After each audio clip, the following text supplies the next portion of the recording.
folks, Chris here with the Crabapple Cottage. Today is mulch day.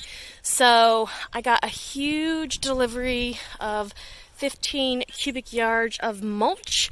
It was supposed to be wood chips. Well, first it was mulch. Then I decided to go with wood chips, so I called and had it changed. And then they delivered the mulch instead, so I got a discount on it. It was supposed to be wood chips. But anyways, I have 15 cubic yards of mulch. And we're going to be working on getting the rest of the backyard, or at least a bulk of the backyard, covered with mulch. So the first step is, the first step is mowing the grass. We mowed the grass a day or two ago. And then we get sheets of cardboard from furniture stores because they're nice and big, and the fewer seams you have, the less you have to overlap.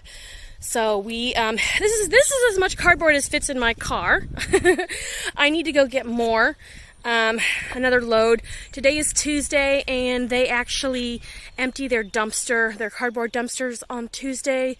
So I'll have to wait a few days before they get some more cardboard. I could hit a couple other furniture stores.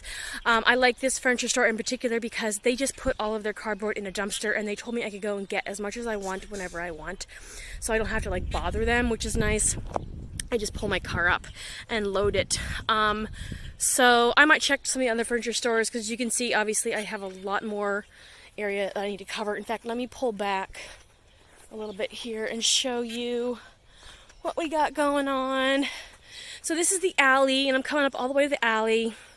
This area over there, that's the orchard. There's my raised beds. I still gotta move them around a little bit. They're not quite lined up. But this area here is all gonna be covered with mulch. And I'll probably stop there at the edge of the beds just for now. Anyways, there's my giant mulch pile. I load my mulch into buckets and then carry them where I need them. It's just a system that works for us. I mean, I guess a wheelbarrow would work, but I always seem to tip a wheelbarrow over. And I actually don't have a wheelbarrow. I have one, but it just got a flat tire. So anyways, you lay your mulch down. The bigger pieces are the best. When you lay it down, here's a nice big piece. You want to overlap them so that the seams right here do not have grass poking through. And places where you have holes like this right here, you ideally want to put another little piece of cardboard underneath there to kind of block the grass. I'm out of cardboard, so I'm not going to do that on those. The smaller pieces, you have to overlap them a lot more. The smaller, thinner pieces, you can see over here, I was running out of big pieces, so I used smaller pieces and I just overlapped them a lot more. It is a bit breezy out here today, and you might be able to hear the wind on the camera. In fact, I'm pretty sure you can hear the wind. So I'm going to try to get some of these buckets of mulch laid down, and I'll focus on the areas like this where it's a lot more likely that they'll blow away. So I focus on the overlaps when I put my mulch. You can see over there where I did that a few weeks ago. I got my last delivery of wood chips. These wood chips were free from a family member who does tree trimming, but he just doesn't have any more right now, and I really need to get this process going because I need to get some things planted.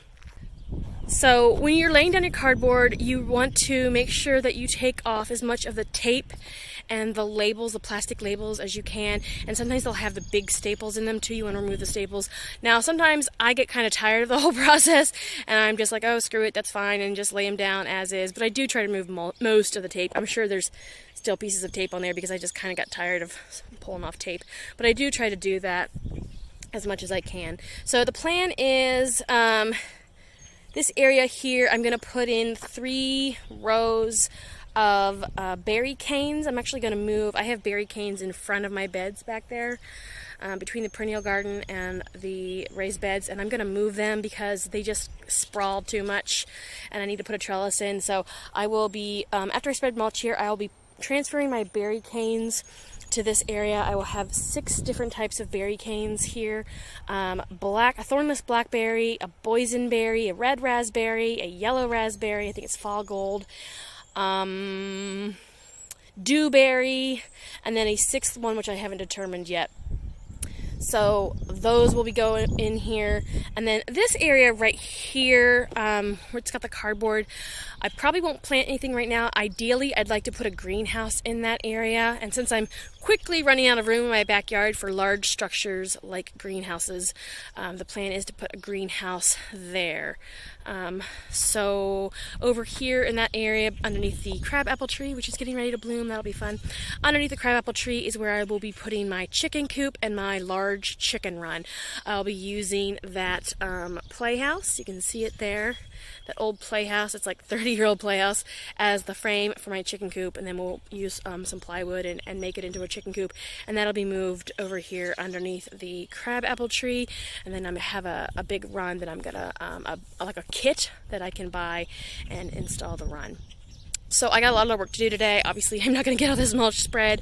My son is at school right now. He'll be home in a few hours, and that's what he's doing today, which I'm sure he's thrilled about. Also, his spring break, his Easter break starts, let's see what is today. Today's Tuesday, so he has one more day of school, and then he's off for a few days for spring break, Easter break. So that's what we'll be doing, and I'm sure he's super excited about that. Fortunately for him, it is supposed to rain more this week, so I do want to get as much of this spread out as I can, or in the very least, get piles of it on this cardboard to hold the cardboard into place. And if I have time today, I may try to make another run to a different furniture store to get some more cardboard. So this is the sheet mulching method that you may have seen. They use it a lot in permaculture.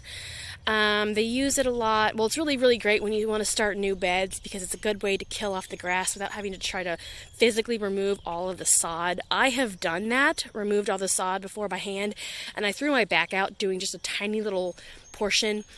Threw my back out so bad I could barely get out of bed for several days, and the sod came back. The weeds and the sod came back. So this is the best method that I have found. You still get some breakthrough weeds, which you can either dig out, or I use Roundup occasionally. Shh, don't tell.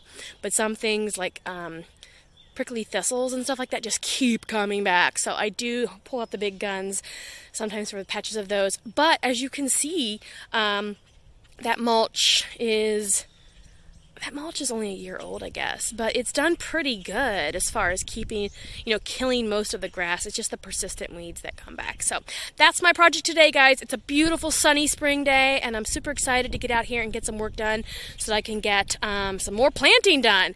I hope you guys are enjoying the weather as well. Have a good day, and if you enjoy this video, give me a thumbs up, hit the subscribe button, and I'll talk to you later.